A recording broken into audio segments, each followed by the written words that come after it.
ఈ రోజు రెసిపీ అమ్మమ్మల కాలం నాటి ఎల్లిపాయ కారం. మనకి హెల్త్ బాగాలేనప్పుడు, నోరు టేస్టీగా అనిపించినప్పుడు ఈ ఎల్లిపాయ కారంతో 2 ముద్దలు తింటే మొత్తం సెట్ అయిపోతుంది. ఇది బాలింతలకి పాల కోసం కూడా తినిపిస్తారు. మరి ఇంత ఫేమస్ అండ్ ఈజీ రెసిపీని చూసే ముందు నాదొక రిక్వెస్ట్. ఫస్ట్ టైం ఈ ఛానల్ని కనుక చూస్తున్నట్టయితే సబ్స్క్రైబ్ చేసుకోండి. ఎల్లిపాయ కారం చేయడానికి ఎల్లిపాయల్ని స్కిన్ తీసి పెట్టుకున్నాను. ఇంకా జీలకర్ర, కారం, ఉప్పు ఉంటే సరిపోతుంది. ఇది రోట్లో దంచుకుంటేనే ఇంకా టేస్టీగా ఉంటుంది. మీ దగ్గర రోలు ఉంటే దానిలోనే దంచుకోండి. నా దగ్గర లేదు కాబట్టి మిక్సీ యూజ్ చేస్తున్నాను. ముందుగా దీనిలో 2 టీ స్పూన్ల జీలకర్ర వేసి కాస్త గ్రైండ్ చేసుకోవాలి. దీనిలో అరకప్పు ఎల్లిపాయల్ని వేసి మళ్ళీ గ్రైండ్ చేసుకోవాలి.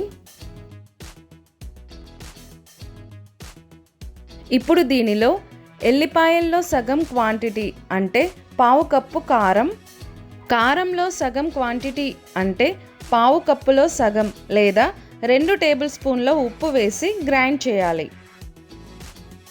ఇప్పుడు 2 టేబుల్ స్పూన్ల నీళ్లు పోసి మళ్ళీ మెత్తని పేస్టులా చేసుకోవాలి. అన్నీ ఒకేసారి కాకుండా ఒకదాని తర్వాత ఒకటి మిక్సీ పడితేనే మెత్తని పేస్టులా అవుతుంది. ఇది చేయడం ఈజీ అయినా కూడా ఖచ్చితమైన కొలతలతో చేస్తేనే ఇది టేస్టీగా కుదురుతుంది.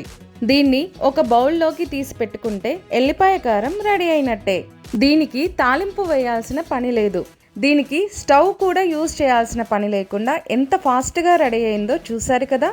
దీన్ని ఒక సీసాలో పెట్టి నెల రోజుల వరకు కూడా స్టోర్ చేసుకోవచ్చు. వేడి వేడి అన్నంలో ఈ ఎల్లిపాయ కారం ముద్ద కొద్దిగా నూనె వేసి కలుపుకొని తింటే ఆహా అద్భుతంగా ఉంటుంది. ఇది వింటర్లో తినడం వల్ల మన బాడీకి వేడినిస్తుంది. వెయిట్ లాస్కి కూడా యూజ్ అవుతుంది.